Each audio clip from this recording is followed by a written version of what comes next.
Hola, muy buenas tardes, bienvenidos una semana más a Legio Novena, bienvenidos al programa de historia de Radio Paradigma.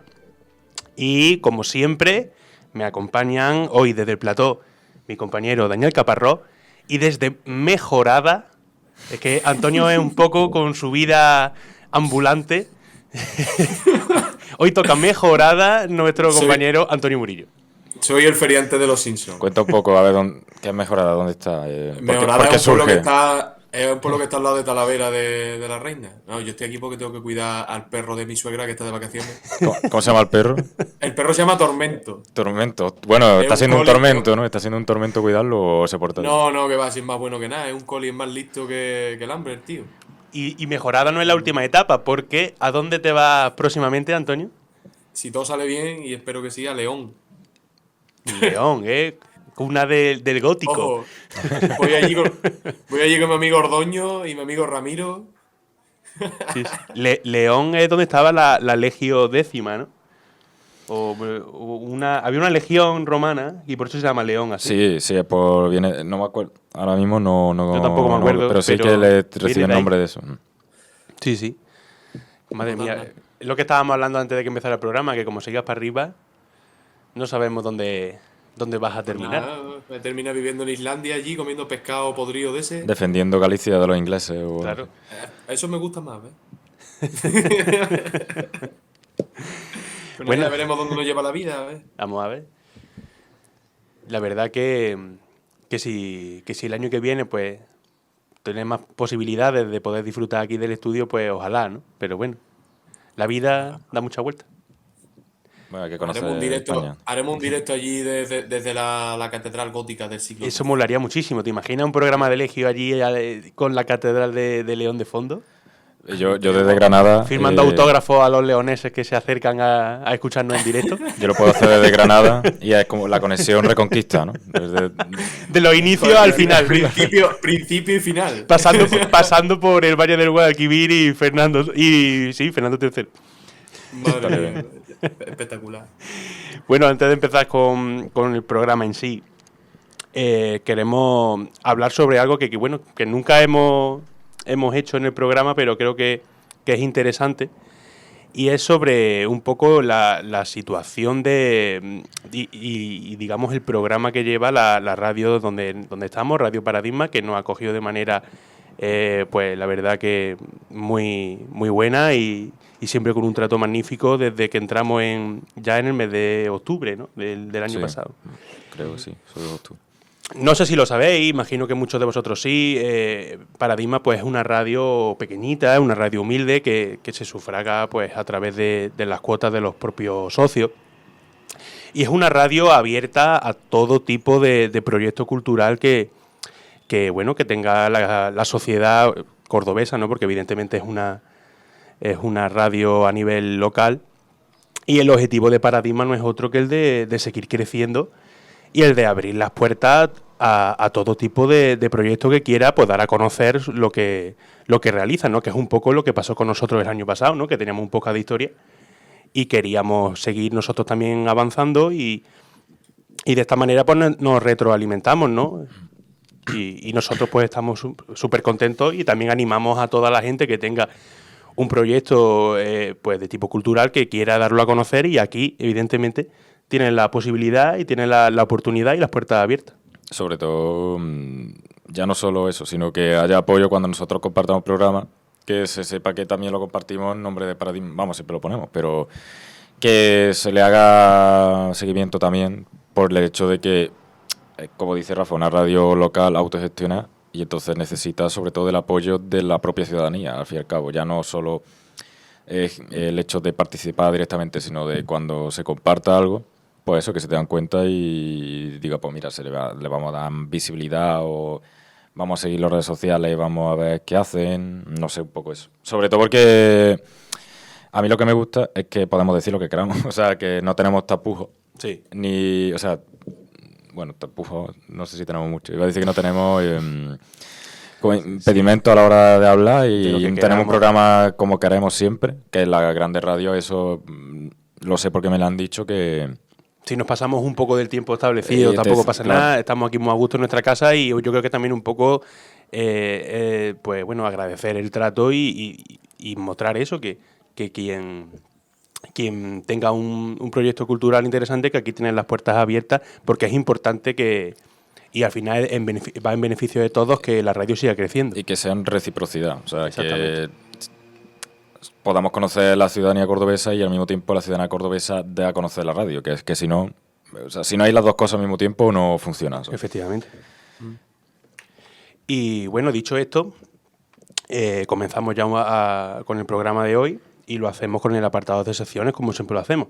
Y Dani trae una noticia. Pues traigo una noticia que me la comentó mi padre, que me estuvo insistiendo 2 días en que la mirase y yo se me olvidaba. Y el otro día dije, venga, va, la voy a mirar yo. Y es curioso, ¿no? O sea, me dijo, han descubierto una esfinge nueva, una española y tal. Y al principio decía, ¿cómo que una esfinge? No sé. Y parece que sí, ¿no? O sea, el titular es un equipo de arqueólogos españoles descubren una nueva esfinge en Egipto. Y bueno, una misión de arqueólogos españoles de la Universidad Complutense que estaban bueno, en el Valle de los Reyes de Luxor, que supongo que os sonará en parte, y si no, un día hablamos de esto más detenidamente. Y se encontraron, bueno, descubren una esfinge que custodiaba el valle. Y dices, ¿cómo descubre una esfinge? Porque claro, eso no vas por ahí y tropiezas con una esfinge. Resulta que llevaba a la vista mucho tiempo, siempre ha estado a la vista, pero estaba destruida. O sea, pondré la foto. Tenéis que imaginar como un monte donde tú estás viendo un monte, pero estos señores han logrado ver y han hecho reconstrucciones digitales y se ve la cara de la esfinge. Pero eso es que esto se ha destruido a cosa hecha, o sea, en su día se destruyó. No está muy claro en qué fecha se construye ni en qué fecha se destruye, pero José Ramón Pérez Asino, que es catedrático de Antigua en la Complutense, dice que lo más seguro es que fuese en época musulmano-cristiana, que le borraron la cara por tema de culto. Y bueno, que a una esfinge tocha importante, protectora, como lo es la que está frente a la pirámide de Giza, y que ha sido descubierta por españoles, y que han llegado a esta conclusión, que la han visto y que han podido reconstruir, y que es también curioso porque, coño, la destruyeron en un momento de culto, en el sentido de que eso, pues, no, tú sabes, el tema de las imágenes y tal, pues, son paganas. Y no sé, por el reconocimiento simplemente al equipo español y quería traerlo. La verdad que interesante. Siempre Dani trae noticias bastante curiosas. Esto ha sido gracias a mi padre, la verdad, que... Gracias al padre de Dani desde aquí, que sabemos que es un gran oyente de Legio. A mí, por ejemplo, también me gustó mucho la que traíste una vez el tesoro de Córdoba. Lo del tesoro de Córdoba, sí. Interesante. Ese tema está chulo, incluso, sí, es bonito. A mí me parece incluso un tema bonito y tal. Así no lo devuelven. Yo no sé si escucharon el programa en el British Museum, pero... Bueno, Antonio. Yo traigo una efeméride que, bueno, tampoco que sea una cosa... Bueno, es histórico, ojo, cuidado. Yo sé que a Rafa le va a gustar mucho. Y Luis, si no está escuchando, también le va a gustar. Y es que el 3 de junio del año 62, de 1962... en un Colombia-Unión Soviética, ¿vale? Un partido que se jugó en Chile, un tal Marcos Kohl, que supongo que será colombiano, porque ese nombre no es muy soviético. Ojo, le marcó al mítico Lech Yassin, la araña negra, el único portero ganador de un Balón de Oro. Cierto. Ojo. El primer gol olímpico que se marca en un mundial. Ojo, parece aquí, dices tú, hablando de fútbol aquí, fútbol. Pero eso es historia. Escúchame, el primer gol olímpico que se marca en un mundial y se lo marcan al maldito Lech Yassin, a la araña negra, que es el mejor portero, bueno, la leyenda más grande de los porteros. En el año 62. Y pues eso, el 3 de junio, que fue, bueno, hoy estamos grabando que es día 4, pues fue ayer. Y lo vi, dije, me hizo risa y digo, pues ya está, pues lo llevo. Así que un abrazo de aquí para Marcos Kohl si sigue vivo y si no, pues que en paz descanse. Y después de ese gol, a lo mejor la KGB le hizo una visita. Igual mandaron a Ramón Mercader para su casa, le dijeron, Marco. Sí. Dijeron, Ramón, debe actuar de nuevo. Después de Trotsky, esto es lo más importante. Bueno, ese mundial, nosotros que nos encanta hablar de batalla y de guerra y de gente que se da leña, más leña que se dio en ese mundial nos ha dado en muchas de las batallas que hemos tratado aquí en Legio. En el mundial del 62. En el mundial del 62 está recordado porque fue muy duro, De hecho, Como creo patada no sé de si ataque, fue, no me digas qué países eran, pero no sé si fue la semifinal o la final, pero se le llama la batalla de Santiago. Coño. O sea que con eso No lo te sé, lo digo todo. no sé, tú es que eres una máquina también de datos, tío, del fútbol. Entonces, no sé, yo soy muy experto en el Atlético de Madrid de los años de la época del plomo, pero a partir de ahí me sacas y no pierdes. Bueno, pues yo traigo otra efeméride de principio de junio, en mi caso del 6 de junio de 1944. Ese día se conoce, también es muy cinematográfico como la guerra de Vietnam, se conoce como el día D, seguro que os suena. El desembarco en Normandía de las tropas aliadas anglo-estadounidenses, que abrieron el frente occidental, aunque bueno, ya se había abierto en 1943 por Sicilia, Sí. pero por la zona directamente ocupada por la Alemania nazi se abre en ese día D, ese desembarco de Normandía. Y recordad que Normandía está en Francia, que a En veces Francia. es como que parece que es... En el norte de Francia, efectivamente. eso. El desembarco consistió en la llegada de tropas aliadas a las costas de Normandía por el Canal de la Mancha, y de esta manera se iniciaba la liberación aliada del el territorio francés ocupado por la Alemania nazi. Es muy importante, y es también por lo que traigo esta efeméride, que yo creo, a lo mejor estoy equivocado, ¿no? Pero yo creo que hay mucha gente que se piensa que el día D marca el punto de inflexión de la Segunda Guerra Mundial y, digamos, el inicio de la victoria aliada.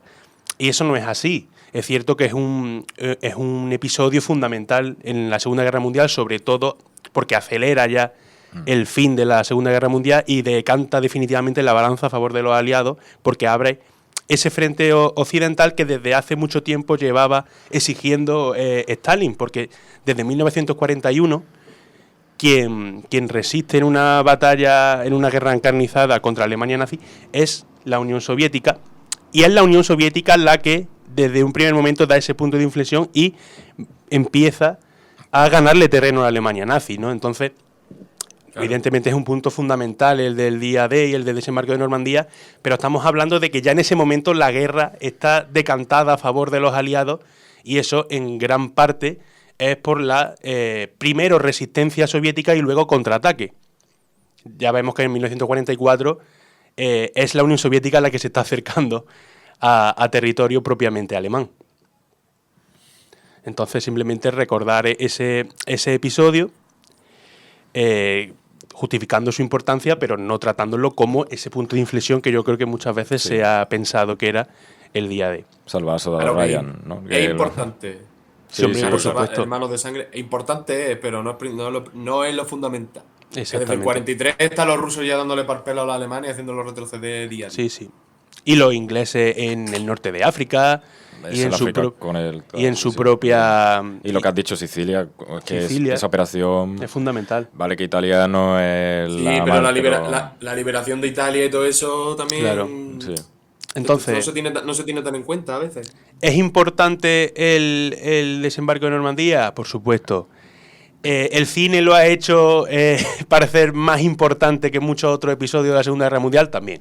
Yo creo que hay lo más reconocido que todo el mundo habrá visto y conocerá es Salvar a Soldado Ryan, Claro. que es donde está la escena de desembarco, que sí que es topicazo de película, pero es que es esa peli la que yo creo que más a eso y los Call of Duty. O sea, esa película creo que es la que más ha hecho famoso a nivel, creo, a lo mejor... en vez de otros episodios que quizás fueron más decisivos. Sobre para todo por la desenlace dureza de la escena, de las piernas por ahí volando y tal. No, sí, hombre, está claro que fue una carnicería. Eso es evidente. Pero como tantos otros episodios, ¿no? Carnicería la que nos toca hablar ahora después. Y vamos a hablar ya, ¿no?, del tema que protagoniza el programa de hoy, que es un poco esto es muy bonito en Legion, ¿no? Que el programa anterior estábamos hablando de los confines del mundo allí en Vietnam en el siglo XX. De rock and roll. Y hoy pues nos vamos estábamos hablando de rock and roll, ¿no? Y hoy vamos a hablar de otra música Hoy hecha por juglares. Laúd. Hoy toca el mester de clerecía. Hoy toca hablar sobre la Castilla de los siglos XIV y XV, que fue una época especialmente convulsa en ese territorio, y que, bueno, pues llevó a una serie de conflictos perennes entre la monarquía, que quería aumentar su poder, y la nobleza, que no quería perder sus privilegios. Esto va a hacer, esta pugna política entre monarquía y nobleza en Castilla, va a hacer que se pare un poco la progresión que tenía en los siglos anteriores el tema de la Reconquista, ¿no? Y eso va a permitir, por supuesto, al Reino de Granada resistir hasta 1492 y tener incluso periodos de bastante prosperidad. Bueno, pues en estos siglos XIV y XV, donde la pugna, como ya digo, por el poder entre la monarquía y la nobleza fue perenne, hubo dos momentos muy críticos, que fueron dos guerras pues, civiles, entre distintas opciones a la corona, entre distintos candidatos. Y vamos a comenzar, pues cronológicamente, con la que sucedió en el siglo XIV, y vamos a seguir un poco hasta llegar al fin del siglo XV con la llegada de Isabel la Católica al trono castellano. Es importante estas dos guerras por varias razones, no solamente porque se marcan esta lucha entre monarquía y nobleza. Una de ellas porque es la que inicia el periodo de los Trastámaras en el trono de Castilla. Y la segunda porque va a marcar el inicio, el fin de la Edad Media, ¿no? Y el inicio de esa monarquía autoritaria típica, como dice Antonio, de la Edad Moderna. Y también porque no solamente van a ser conflictos civiles, sino que van a estar también muy marcados por las relaciones internacionales de cada momento. Sí, eso también es importante, que participan aquí Francia, Portugal, o sea... Sí, esto se puede extrapolar muy fácilmente con otras guerras, o sea... Exactamente. Salvando muchísimo las distancias, evidentemente, pero luego lo comparamos si queréis. La idea general es nobleza contra monarquía. Esa es la idea general, pero evidentemente veamos que hay muchas más aristas. Claro. Pero que se tengan en cuenta que a veces a lo mejor la gente piensa que los estamentos altos van siempre a una y no. Cada uno tiene sus intereses, eso es así. Y el clero también los tiene, o sea... Así que vamos a comenzar con... Vamos a empezar con el siglo XIV, pero vamos a irnos un poquito antes, porque aquí el que la forma todo, por donde empieza todo el lío es con Alfonso XI. Porque al tío, aparte de ocurrírsele morir tempranito de peste, antes estaba casado con esta señora de Portugal, que ahora no me acuerdo. No se llamaría de Portugal. Pero el caso es que tenía su mujer y su hijo y sus cosas.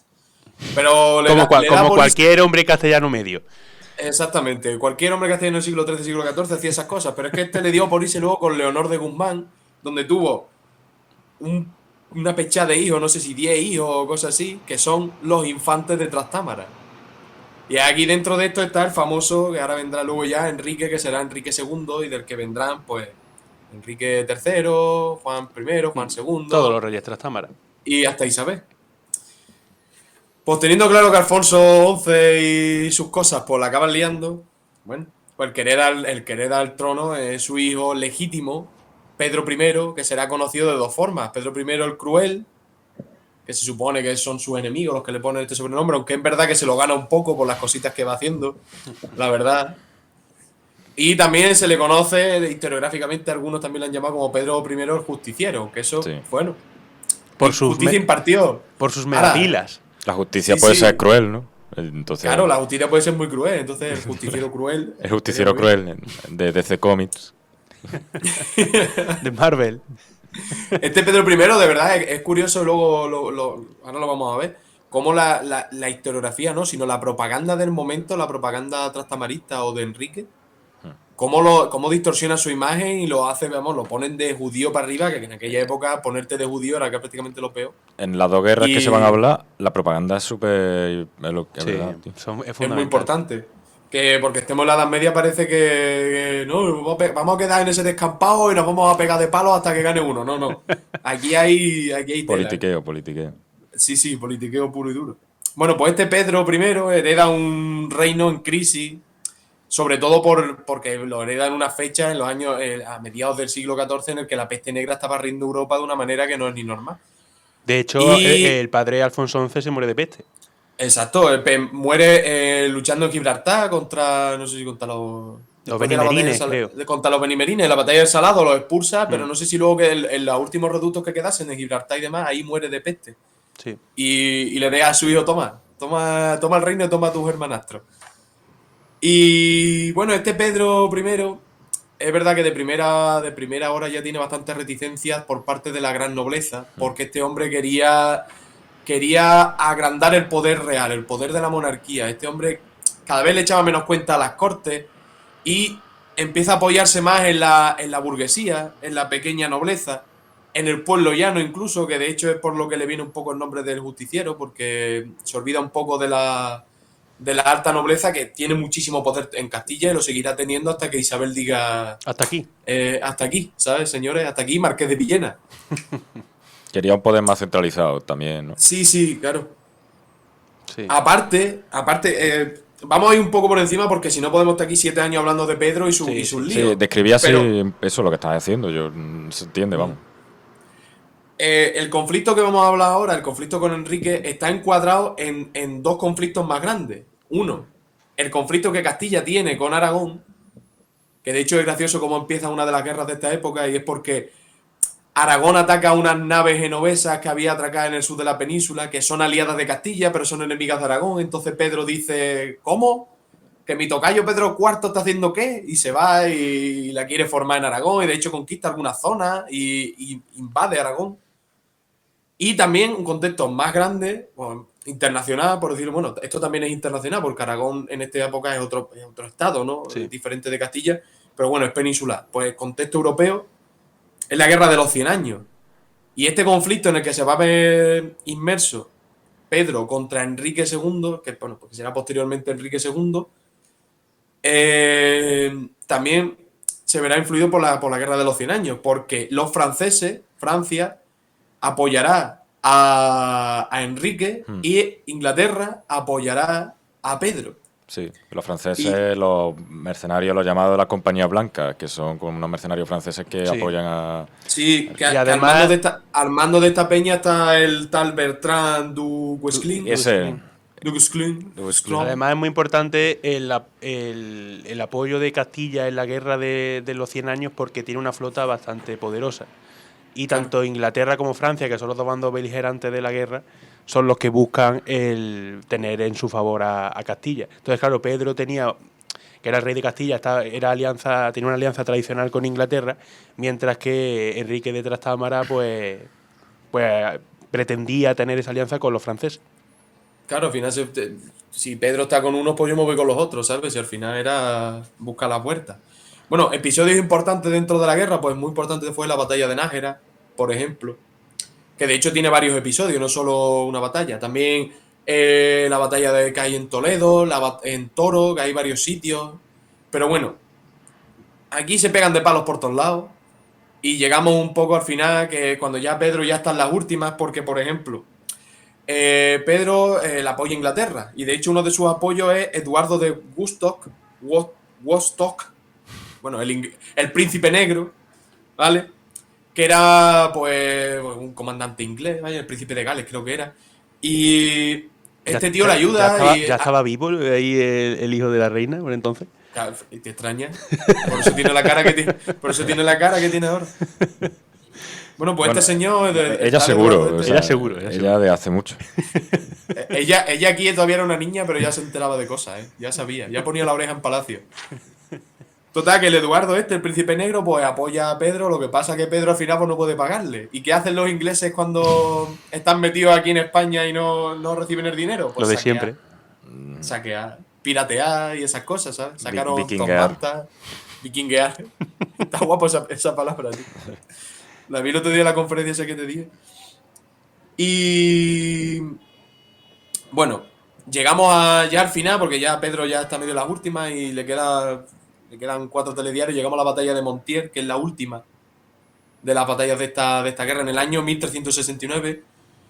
Y aquí se produce un hecho curioso, y que me hace mucha gracia, y Rafa sabe lo que es. Que es que Pedro, en un último intento de cargarse a Enrique, pues habla con el comandante de las tropas francesas, que es el que he dicho antes, Bertrand. Hasta luego. Bertrand du Guesclin. Y le dice, oye, que yo te pago a ti, tú me traes a Enrique o me dejas escapar o lo que sea, pero déjame en paz, ¿sabes? Quería sobornarlo a cambio de favores para beneficiarse en la guerra. Entonces el Bertrand le dio la famosa frase, se supone que le dijo, que yo ni quito ni pongo rey, pero ayudo a mi señor.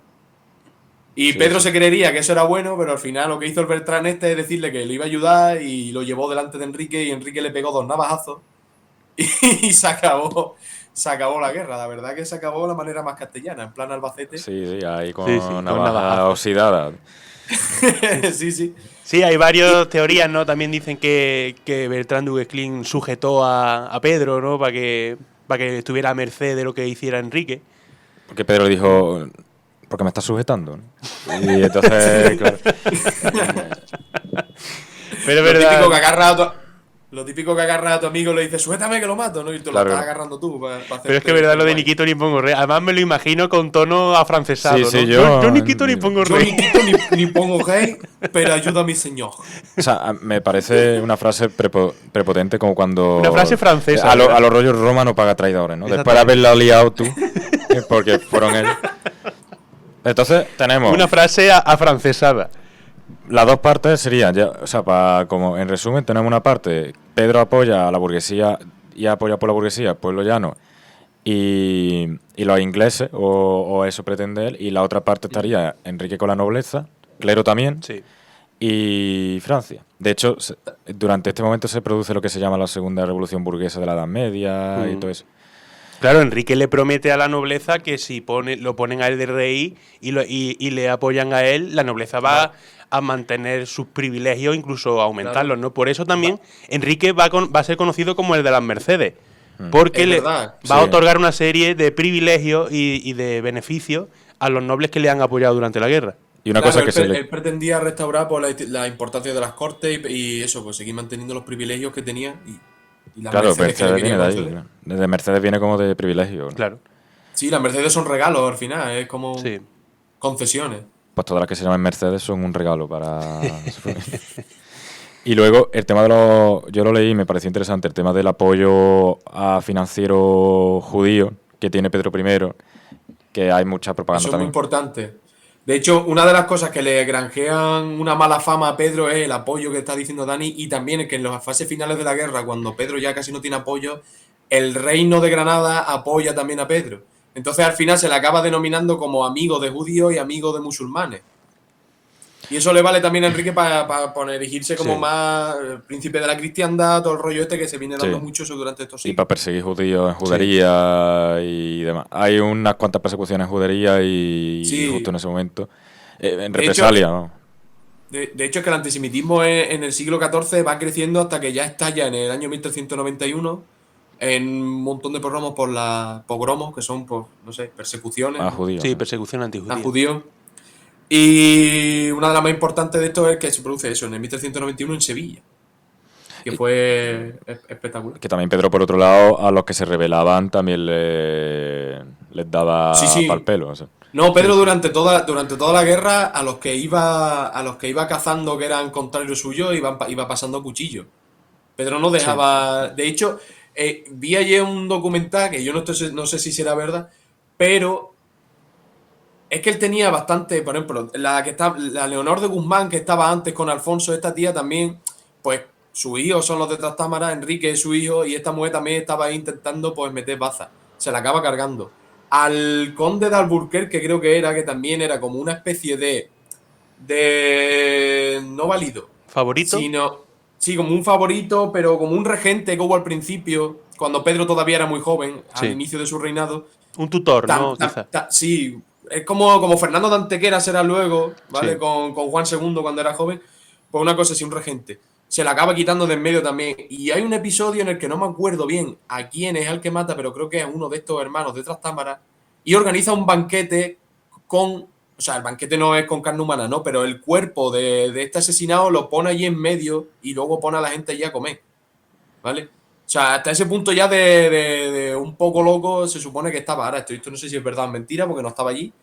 Y el documental, bueno, Se lo podemos preguntar a la reina de Inglaterra. Claro. se lo puedo ya preguntar en seguramente. Inglaterra. En el documental salían varios historiadores, entre ellos Julio Valdeón, que es importante, una cosa que tengo yo en mi apunte de las oposiciones, que dice que es importante esta guerra porque va a establecer una nueva dinastía que, aunque al principio haga disminuir el poder real, va a ser la que en el futuro traiga la modernidad y la monarquía autoritaria a la península ibérica, bueno, en este caso ya a España. Yo estaba leyendo también a Valdeones y habla de eso. Sí, es cierto, ¿no? Que aunque digamos que se apoya a la nobleza para llegar al trono, la dinastía Trastámara, luego eso no va a hacer que el aumento del poder real no siga su curso, ¿sabes? No, claro. Sí, los siguientes reyes Trastámara van a tratar de seguir aumentando el poder real, ¿verdad, Antonio? Claro. De hecho, bueno, sobre todo cuando llegamos ya a Enrique IV, porque los que tenemos entre medias, por ejemplo, Juan I, entre 1379 y 1390 es un tío que está demasiado ocupado con el tema de Portugal, porque está casado con María de Portugal, creo que se llama. Es que no me acuerdo nunca de cómo se llaman las de Portugal, pero el caso es que está casado con una de Portugal. Son todas María y sí. Sí, y los reyes se llaman Juan, tampoco. Sí, también a tu favor hay que decir que en esta época los reyes castellanos se casan siempre con reinas portuguesas. Pero Juan claro, como tiene derecho a Portugal y a meterlo dentro del reino, a meterlo dentro de Castilla, pues tiene muchos líos con Juan David hasta la batalla de Aljubarrota en 1385, que bueno, y ya pues Portugal consigue su primera independencia, luego ya tendrá otra con el conde duque Olivares. Sí, digamos que una independencia ya firme, ¿no? Porque es verdad que es un reino independiente, pero muy dependiente de Castilla. Al final es como la Galicia del Sur, como sí. lo que es. Portugal es España. No me digas. Felipe y II bueno, luego sabía, después Felipe II lo sabía y el Legio lo Felipe II approves. Luego viene Enrique III de 1390 a 1406, que este tío hace más concesiones a los nobles todavía. Ahí se tambalea un poco porque son monarcas un poquito débiles. Estos son los Trastámaras menores. Sí, la verdad, sí, un poco. Vienen antes que los mayores, o sea, hay unos mayores antes y luego antes y después. Y luego viene Juan II, que es lo que estaba comentando antes, que entra a reinar con año y medio. Entonces, pues Fernando de Antequera, que será muy importante en el establecimiento de los Trastámaras en Aragón. Sí. Porque cuando muere, con el compromiso de Caspe, cuando muere Martín I el humano, me encanta. Y Jake el perro. A mí me encanta que Martín I se apode el humano. O sea, ¿qué tendría el de antes para que a ese le pongan el humano? El reptiliano sería. Tienes que tener pocas virtudes para que tu monte sea el humano. También es cierto que por lo menos no eres el cruel. Claro. Eres el humano. Ya, a ver, eres el humano. Eres un huevo sin sal. Yo creo que diría, ¿este que ha hecho? Pues respira y bebe agua, pues... Camina para adelante. Sí. Pues eso, después del compromiso de Caspe, pues Fernando Antequera, que también es Trastámara, será el rey de Aragón. Después de haber sido regente de Castilla. O sea, este tío estaba en todo, sí, Fernando de Antequera es un tío que está en todo. Y pa' un bueno, roto aquí y pa' un tiene que hacer descosido. Sí, era que hace falta seleccionador nacional, Fernando de Antequera. Que hace falta alguien que hable con la Mesta para regular el precio de la lana. Es como el médico este que sale en Televisión Española, que es experto en todo, ¿no? ¿Cómo se llama ese? Sí. ¿Cómo se llama ese hombre? No me acuerdo del nombre. Pero que siempre sale. César Carballo. César Carballo. El César Carballo de la época. Este hombre sabía de peste, sabía de noble, sabía de fútbol, aunque no se había inventado, sabía de todo. Sabía de perseguir judíos, de todo. Y bueno, esta época pues también hay muchísima levantisca nobiliaria. De hecho, hay un personaje muy importante en el siglo XV que es el Marqués de Villena, del que nos va a hablar Rafa, y otros marqueses y otros condes y otros nobles que tocan bastante las narices. Y hasta que llega ya pues Enrique IV en 1454. Y aquí se viene otra vez la marimonera. La marimonera. Otro apodo. Marimorena. Otro apodo interesante. Hecho, la palabra más fácil. La marimorena. No sabía decirla. La marimorena de Portugal. Decís jaleo, Antonio. Te metes en unos jardines. Sí, algarabía. Algarabía. No, pero, o sea, antes de pasar a Enrique IV, simplemente Jesús Molero García, que en el Despertaferro escribe un artículo y él habla mucho de la propaganda, contrapropaganda, bulos, desacreditaciones, espionaje en contra de Pedro I. O sea, que es que hay todo simplemente lo que hemos dicho antes, que en la Edad Media esto también pasa, que hay que no es solo espada en un cuello, que hay mucha propaganda y tal, y dice que eso hace que todo eso fue decisivo para que Enrique ganase la guerra a Pedro. O sea, una cosa, es verdad, ahora que comenta eso de... Es que es muy importante legitimarse en esta época también. No es solo llego, mato a este y ahora todo el pueblo me apoya. No. De hecho, como no lo justifiques, se te puede ver como un asesino. Si lo justificas, se te ve como un salvador. Es que...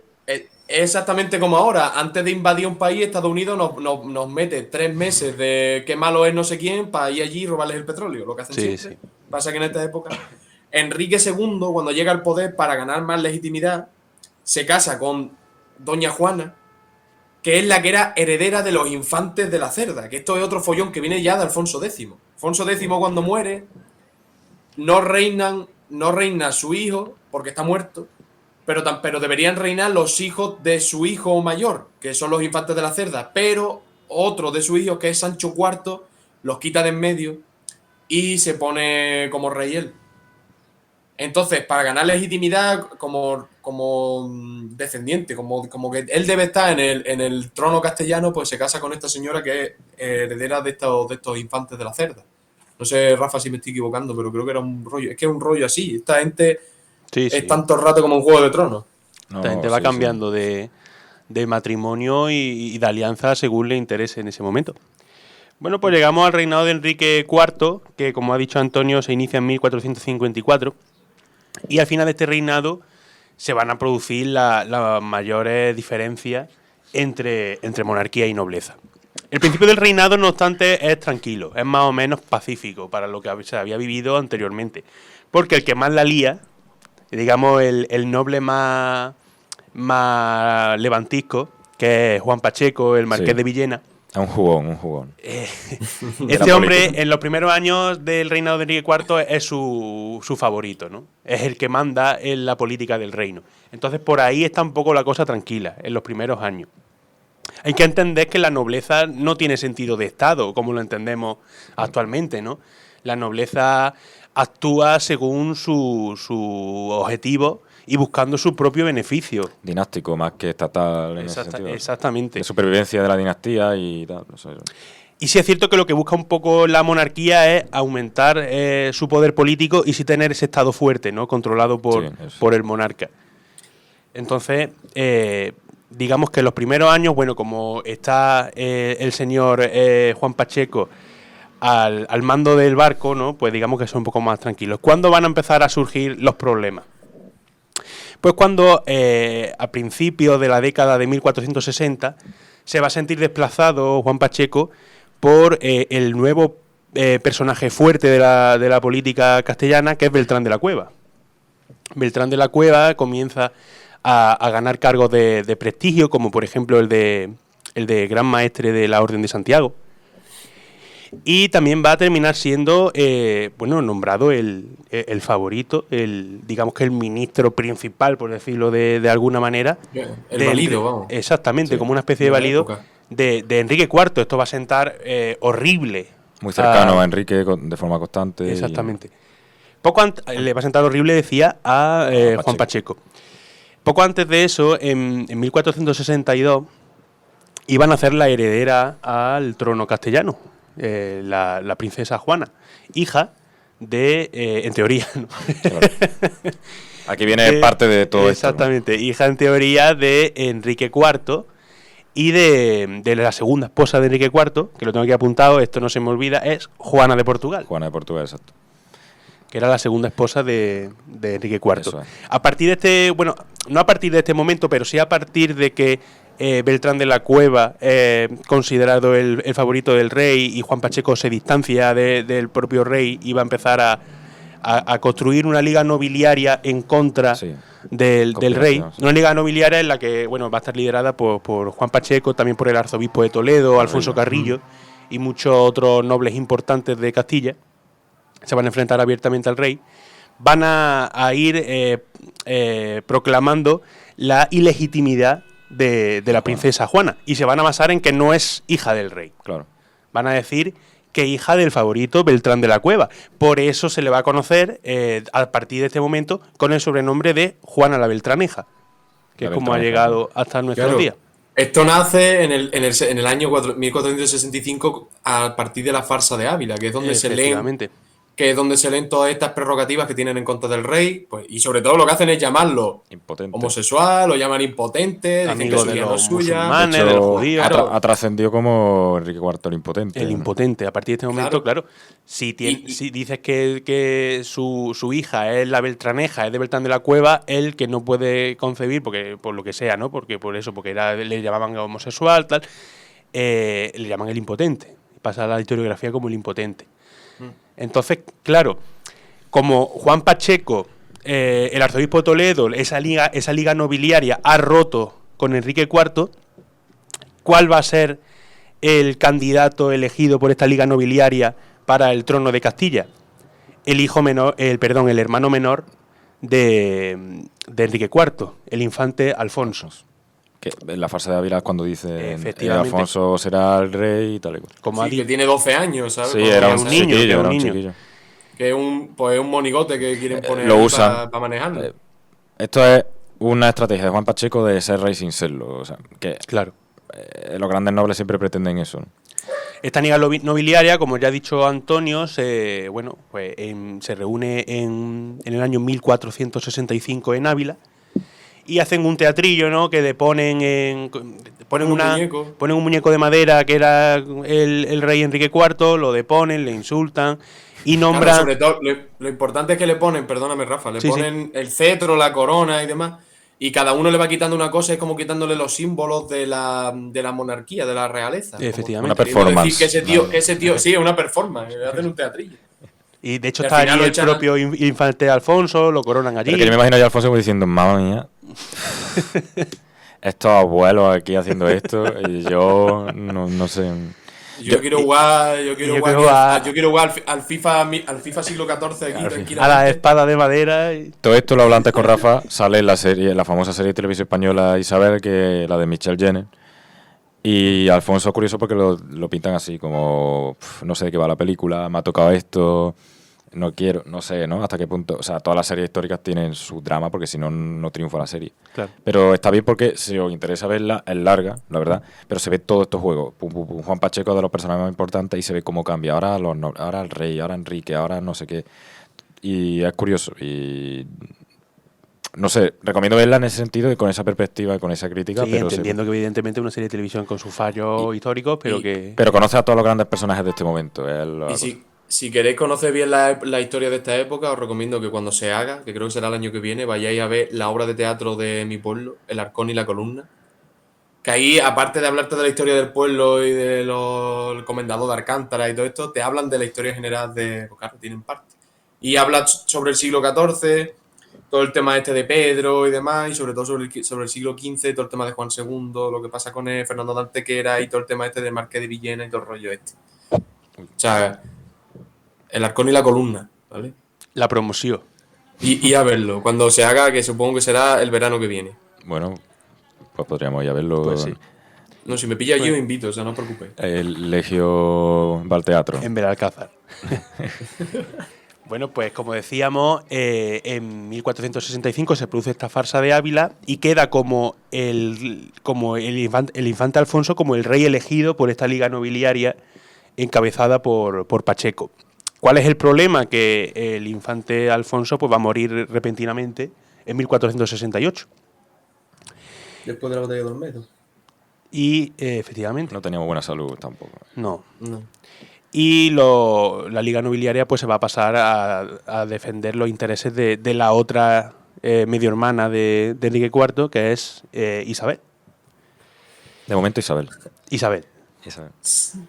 ¿Qué es lo que pasa? Que viéndola venir también Enrique IV y aceptando un poco la situación y intentando reconstituir la paz dentro de Castilla, va a negociar con su hermana Isabel y la va a proclamar la heredera al trono de Castilla en la firma del Tratado de los Toros de Guisando. Toro Guisando, sí.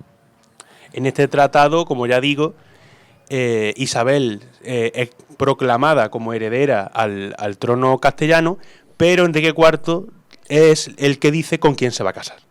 porque es muy importante el sistema de alianzas, ¿no?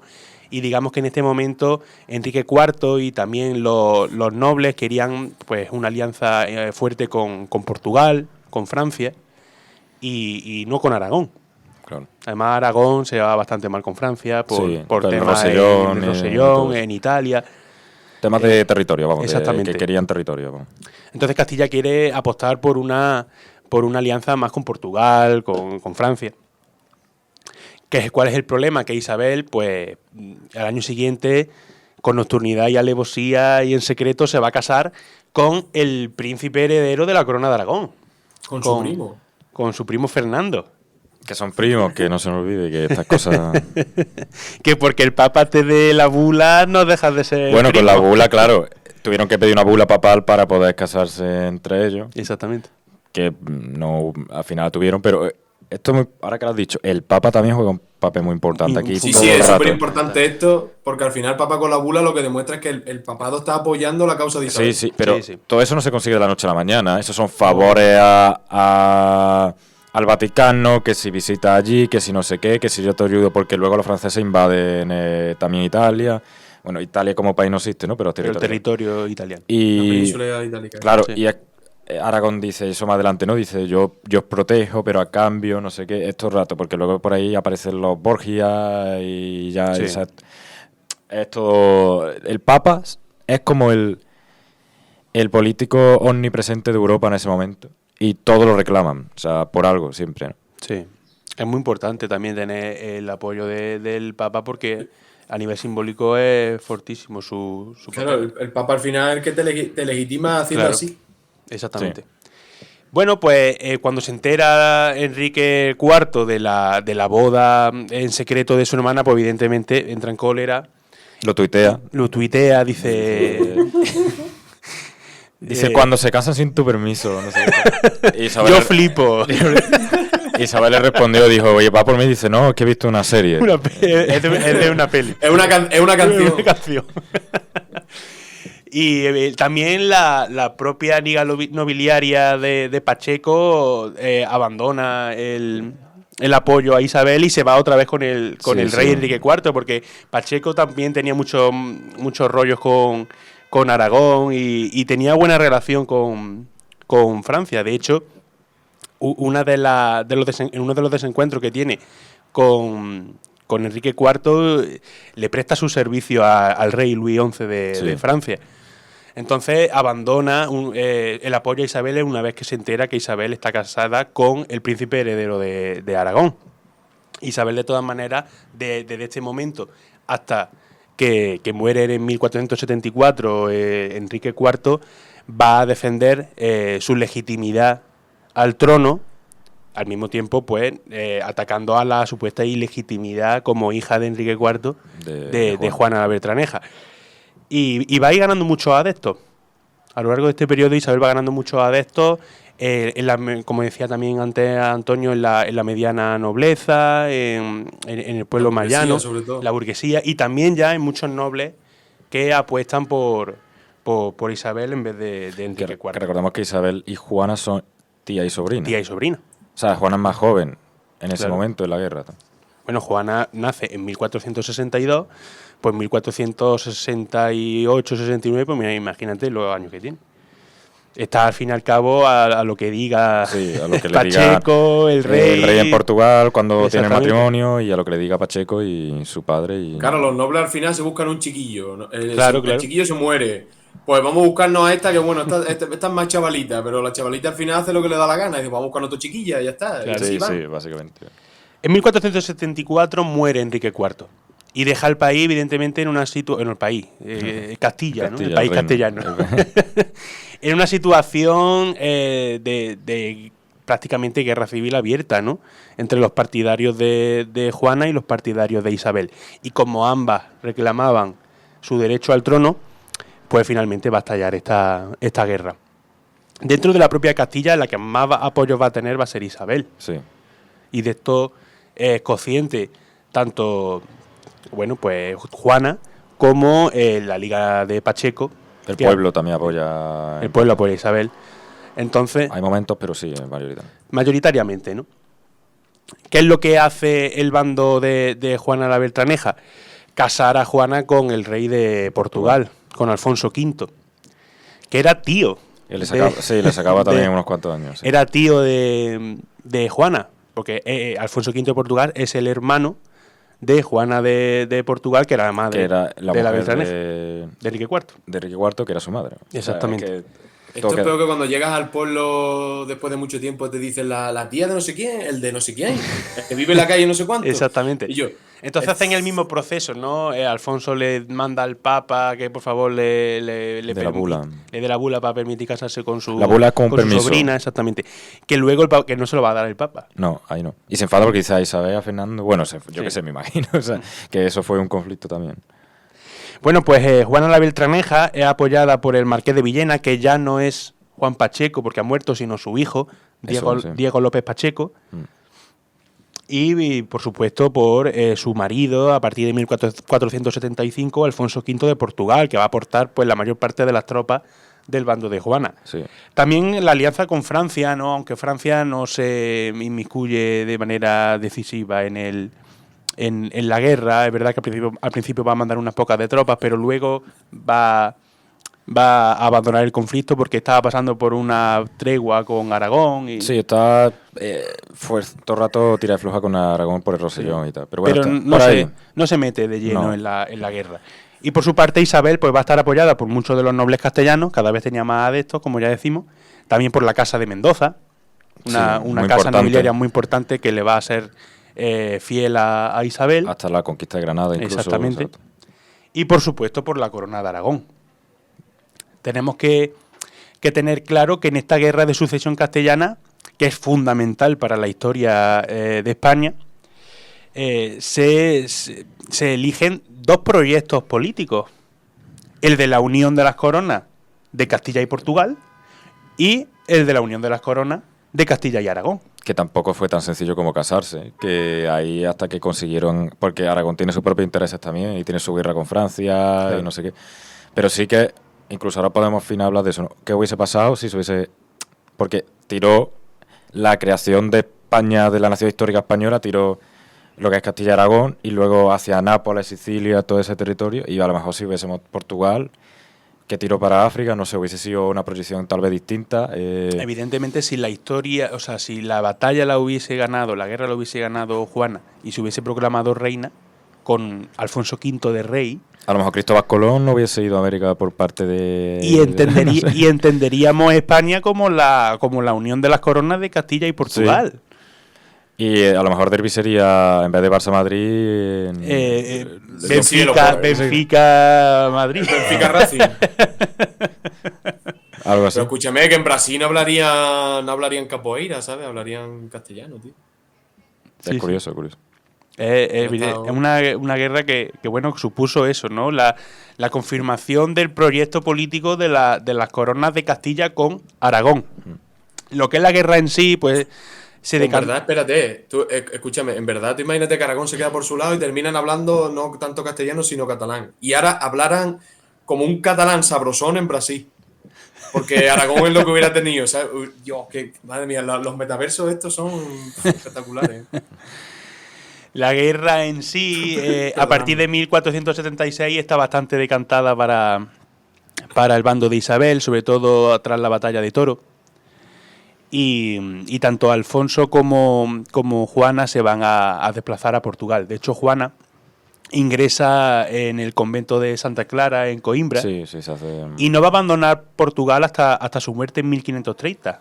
A partir de 1500 se traslada a Lisboa, y vive allí con una pequeña corte en Lisboa. De hecho, allí la tratan como la excelentísima señora.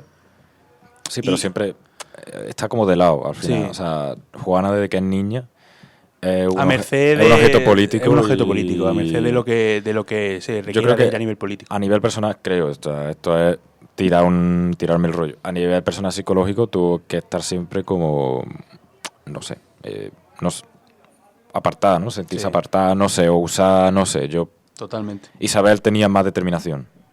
Ella tenía más poder de decisión. No sé, lo que hay. Sí. En 1479 se da fin definitivo a la guerra de sucesión castellana. con el Tratado de Alcáçovas, en el que, bueno, Juana va a renunciar a su derecho al trono castellano y ya digamos que se va a efectuar de manera real el reinado de Isabel la Católica en Castilla.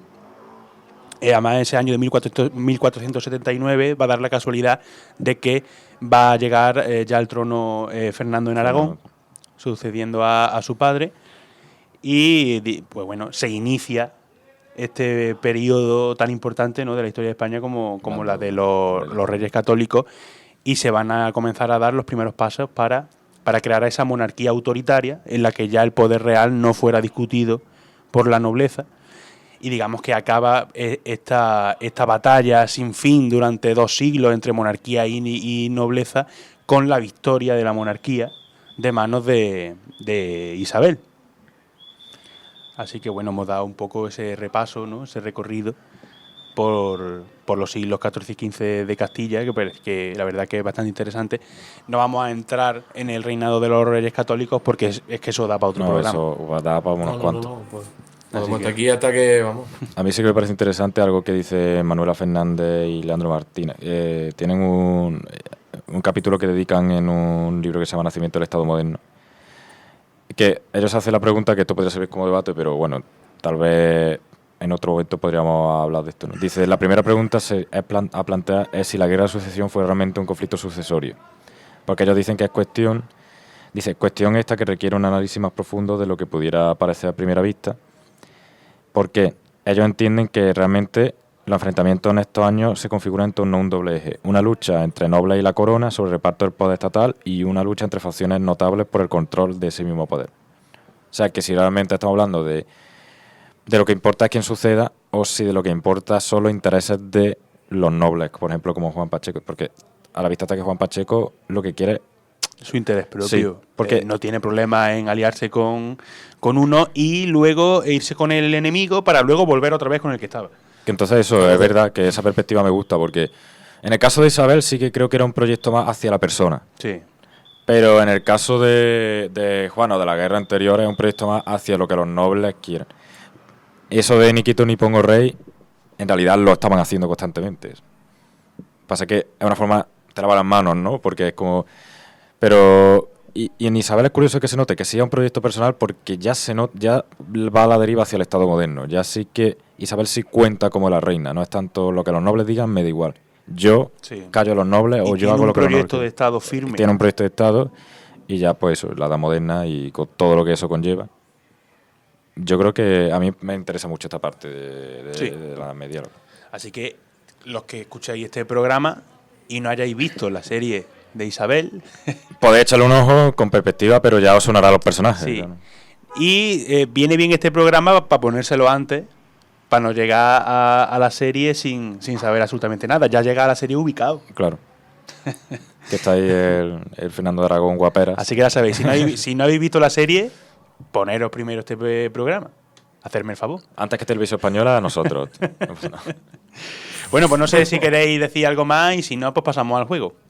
Nada, vamos a jugar un ratito, hombre, que ya hemos hablado mucho de mucha guerra. El juego es cortito. Tú el otro día traíste un juego sobre batalla. Yo hoy traigo un juego sobre tratados de paz. Oh, interesante. Que la paz no significa... Habría que definir la paz, ¿eh? Si la paz es ausencia de guerra, que yo no lo considero así, pero bueno.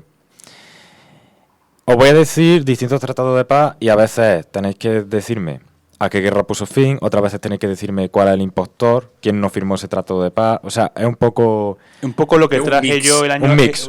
Lo que traje yo el año pasado, ¿sabes? Lo que traje yo en el programa pasado. Un mix de varias. Son como cada paz tiene su modo. Pues vamos allá. Paz de Brindisi del año 40 a.C., ¿vale? Octavio, Marco Antonio y Pompeyo. De aquí, ¿quién es el impostor? ¿Quién no firmó esa ¿Quién paz? no tuvo que ver nada con esta paz? Octavio, Marco Antonio y Pompeyo. ¿Del año cuál? 40 a.C. Yo voy a decir Octavio. De acuerdo. Es que yo no sé bien si Pompeyo ya estaba cadáver, y creo que no. Entonces, a ver. ¿Quién pensáis que puede ser? Es que, claro, 40 antes de Cristo, un tío que se muere en el 27 después de Cristo, ¿no? Por ahí, ¿no? O no antes. No, ahí es ¿no? cuando, en el 27 a.C., Cuando se convierte en convierte en emperador. ¿no? Pero muere, no me acuerdo exactamente dónde muere, no sé si el 19 o Bueno, Es que es la paz de Brindisi. Esto la he traído por No, explicar. el que no tiene nada que ver ahí, y tú has dicho Octavio, pues yo digo Pompeyo. Pompeyo no tiene nada que ver ahí. Vale. Y ya acabo de caer en por qué. Pues la respuesta es Pompeyo. En el 44 es cuando muere César. Eso es. En los idus de marzo. En los idus. Cuando lo asesinan. Entonces, ¿por qué traigo esta? No la traigo porque sí. Me parece interesante para hacerle rollo a la gente, aprendizaje, de que cuando César muere, Octavio y Marco Antonio empiezan a picarse un poco, porque claro, alguien tiene que ocupar el papel de César. Y entre ellos dos, Pompeyo aquí no tiene nada que ver, es una paz entre ellos dos, entre Octavio y Marco Antonio, no una paz a una guerra en sí, sino una paz a la situación. De decir, oye, y también está Lépido aquí metido, que serían como el segundo triunvirato, o el primer triunvirato efectivo, de verdad, ¿no? Dice, oye, vamos a organizar esto, que César se ha muerto, todos queremos el poder, así que vamos a hacer una paz para que no se nos vaya de las manos la situación que es caótica. Y por eso se hace esta paz, para que a ninguno se le vaya de las manos. Que al final, como sabemos, finalmente se terminará enfrentando Octavio, Augusto, contra Marco Antonio en una guerra. Que ya sabemos lo que pasa, que Marco Antonio se va a ir por ahí con Cleopatra, se olvida de a bañarse en leche de Roma. cabra. Vale. Llega tarde. La paz de Badajoz del año 1801. ¿A qué guerra pone fin esta paz? ¿Y la guerra la conocéis? Sí, sí. No Creo hay que opciones, o sea, No, no hay opciones, no hay opciones. la La guerra paz de de Badajoz. las naranjas de Palma del Río. Es verdad, es verdad. La he traído por la coña, exacto. Pone fin a la guerra de la naranja. Que ya tuvimos un programa y que para mí es de lo más divertido y de lo más curioso. Sí, que tenemos Olivenza, aquí. Olivenza. Claro, ese territorio en Español. disputa, incluso a día de hoy, que Olivenza viene porque tuvimos una guerra con Portugal y por culpa de Godoy también, como siempre, ¿no? Y ya está. Y bueno, que se llama Guerra de las Naranjas porque Godoy cortó un ramo de naranjas, ¿no? Y se la llevó a la reina María Luisa de Parma. Es que, ¿cómo no va a ser siglo XIX lo que es si empieza así? Claro. A Newton se le cae una manzana, a Godoy corta un... Es que... Es que mira Sí, cómo empieza Están al así. mismo nivel, están al mismo Si nivel. empieza con Godoy y acaba con Valeriano Baylor en Cuba y lo último de Filipinas. Pues recomendamos escuchar ese programa porque es gracioso y la portada que hicimos estuvo chula, la verdad. De la Guerra de la Galaxia. Vale, Tratado de Zaragoza de 1529. Portugal, España, Francia. ¿Quién no firma este tratado? De 1529. Sí, Tratado de Zaragoza. sí. Zaragoza. Yo creo que Francia es la que no pintan ahí. Hombre, la Virgen del Pilar dice que no quiere ser francesa. Sí, pero lo decía en el siglo... lo dice más tarde. Lo dice, Un en el poquito más 19, tarde. lo dice en el 19, con la Guerra de Independencia. 300 claro, te lo dice casi 300 Pero años claro, después. que se firme un tratado con Portugal en Zaragoza. Yo digo Francia. O sea, que Portugal es el que no pinta Sí. nada. Pues el que no pinta aquí es Francia. Ah. Y es curioso, todos conocéis, o si no lo conocéis, el Tratado de Tordesillas, que es la firma que hace... 1494, ¿no? Exacto, 1494. Es un Sí. pacto que hace Portugal con España para repartirse el Atlántico en A partir exploración. por el paralelo, no sé qué, no sé cuánto. Que gracias a eso, al final a España le corresponderá América y Portugal se queda más con África y tal. Para repartirse cosas. Y este fue un tratado que se hizo, que me hace gracia, se llama de Zaragoza, porque fue para repartirse lo mismo, pero en Asia. O sea, para repartirse Asia entre Portugal y España. Y una cosa que tenga que ver con Asia, que se llame de Zaragoza, pues me hizo gracia y por eso. Pero claro, como Zaragoza está más tirando para Aragón, bueno, no, más tirando para Aragón, no, está en Aragón y Francia está más cerca, pues te podías despistar, ¿sabes? Sí, pero es curioso, claro. Es como si un tratado de Surinam se llama Tratado de Hinojosa del Duque. Claro, claro. Pues era para Tratado de repartirse los tratados, para repartirse la área de influencia en Asia, básicamente. Área de influencia, igual que en Tordesillas Atlántico, aquí fue Asia. Vale, Tratado de París de 1947. Este tratado forma parte, lo hicieron los aliados que ganaron la Segunda Guerra Mundial para a 5 aliados de Alemania dejarle las cosas claras ¿no? En plan, bueno, a ver ahora qué papel tenéis que jugar 5 aliados de Alemania. De Alemania. del Ah, eje. Vale.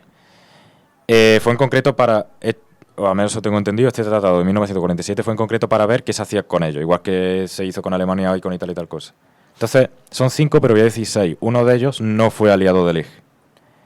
Bulgaria, Hungría, Albania, Finlandia, Italia y Rumanía. Uno de ellos no fue aliado del eje y de hecho estuvo en el otro bando. Albania creo que no fue aliada del eje. Creo, pero ¿puedes repetirlo, por favor? Bulgaria, Hungría, Albania, Finlandia, Italia y Rumanía. Uf. Yo creo que Italia no fue aliado. Italia no fue. No, Italia no fue. Es que Finlandia.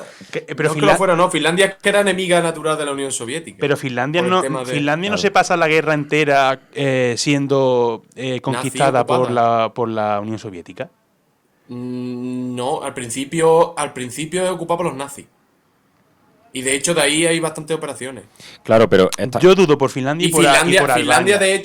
Finlandia de hecho, cuando la paz de Brest-Litov, Finlandia se la quitan al territorio de Rusia y la hacen independiente.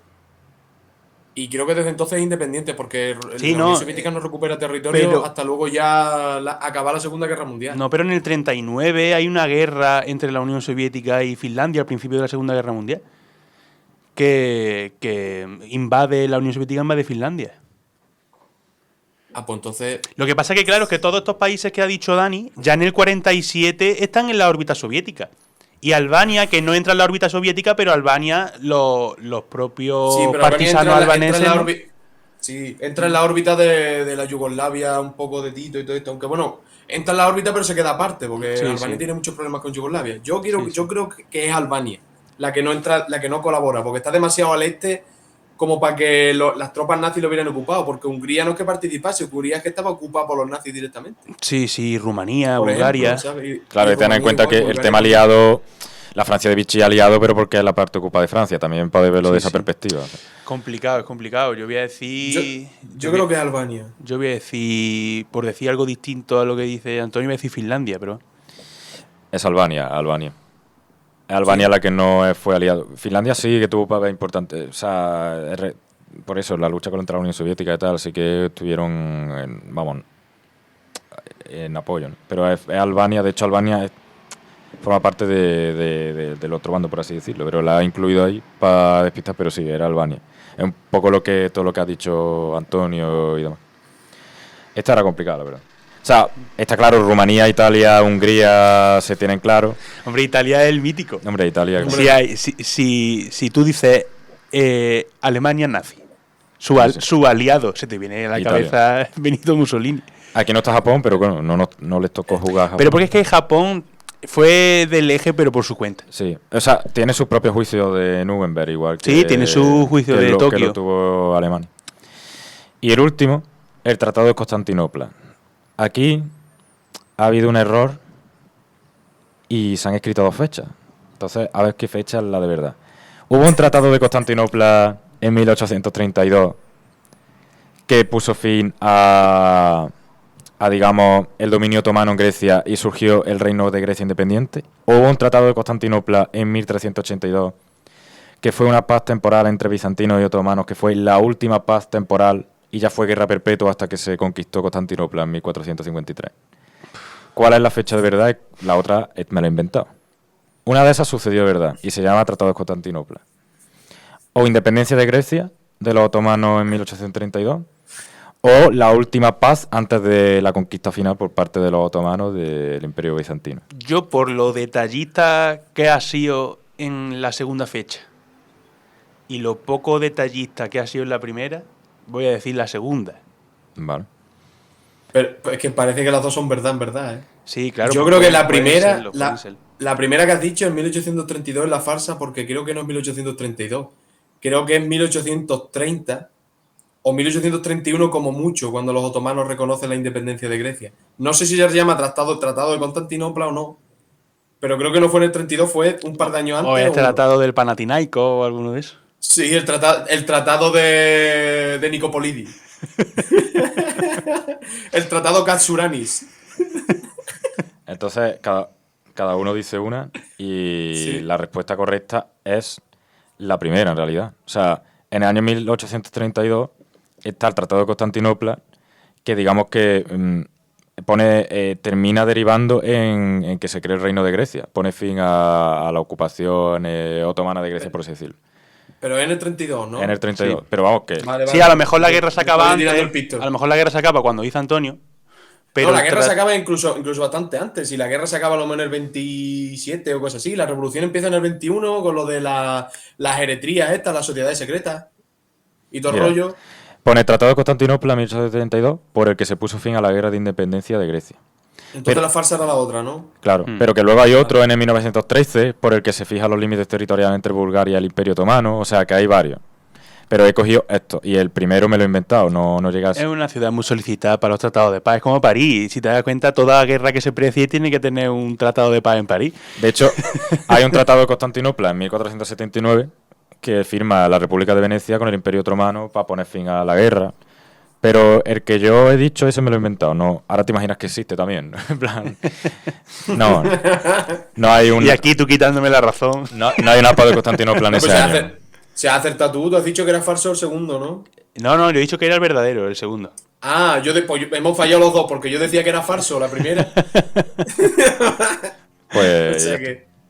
Pues bueno, hemos acabado con el programa de hoy. Siempre lo hacemos de la manera más amena, que es pues riéndonos un rato.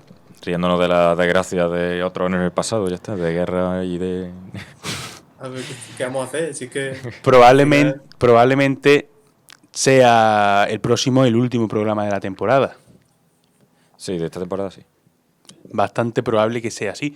Así que nada, chicos, escuchadnos porque ahora nos vamos a pegar un descansito en verano. Que aún así, bueno, Algo seguro que publicitaremos, seguro haremos, que pero- os quedan muchísimos programas que no habéis visto Sí. y que podéis ver y escuchar a lo largo del verano. Pero que esta temporada pues ya va tocando su fin. Y que La putada compartáis es que nos han quitado- con vuestros amigos, familiares, ya no solo por nosotros, sino también por la radio y tal, que hay que echar una mano. Y que tampoco es que esto sea sacarse un doctorado, pero tiene un trabajo. Y tal, tenemos que compaginarlo con nuestros estudios, con nuestros trabajos. Y no sé, que a veces cuando alguien nos habla en persona, a mí me ha venido gente y dice, me gusta mucho el formato, cómo lo hacéis y tal, pero a veces necesitamos un empujoncillo, la verdad. Sí. Es cierto que yo creo que se lo comenté a Antonio hace poco, que nos escucha más gente que la que pensamos que nos escucha. Porque a mí me ha pasado ya que gente que no me esperaba en ningún momento que escuchara el programa me ha dicho, oye tío, tu programa está muy chulo tal. Y digo, no me esperaba de verdad que... Sí, gente que tú- aleatoria de pronto. Claro, a lo mejor gente que sí pienso que... El otro día, de hecho, que nos escucha es la que nos tiene que escuchar. mi compañero de piso estaba jugando ordenados con unos amigos y uno de ellos saltó, dice, Dani, estoy escuchando. Y digo, "¿Pero quién eres? No te conozco. Y dice, no, soy tal. Y no lo conocía y estaba ahí. Digo, hostia, no sé, esas cosas te alegran, ¿sabes? En plan, ojalá más, ¿no? Pero no por los números, sino porque queremos que la gente aprenda historia Exactamente. y le interese, no por otra cosa. Hombre, evidentemente por ver recompensado Hombre, también, un claro. trabajo que hay detrás. Pero porque después creemos que es importante Porque que- permite la expansión del conocimiento de la historia y porque le permite a la radio, a Paradigma, pues seguir creciendo. Claro. Y que la historia, eso, que no es algo... Que es importante saberla y que hay que divulgar y sacar todo este conocimiento de los autores que leemos para afuera y no sé, esa es la voz que siempre hemos hablado y ya está. No vamos a enrollarnos más. Y eres Team Isabel o Juana, la Beltraneja. Hombre, es que yo con Portugal la verdad que no... No sé. Pues nada, Antonio, desde Mejorada, ¿tienes algo más que decir? No, siempre equipo Isabel, siempre, eso está clarísimo. Y nada, que nos veremos en el siguiente programa, que será el último seguramente, y bueno, a ver si lo grabo desde Mejorada, Talavera o desde Guipúzcoa. desde Astorga. Pues no sabemos, pues ya lo veremos, ya lo veréis Veremos ver. es una sorpresa en el próximo programa. Pues bueno, no sé si tiene algo más que decir, Dani. No, ya está. Todo correcto. Pues entonces nos despedimos en este momento. Nada, cuidaos mucho y nos vemos en el último programa de esta segunda temporada de Legio. Hasta luego.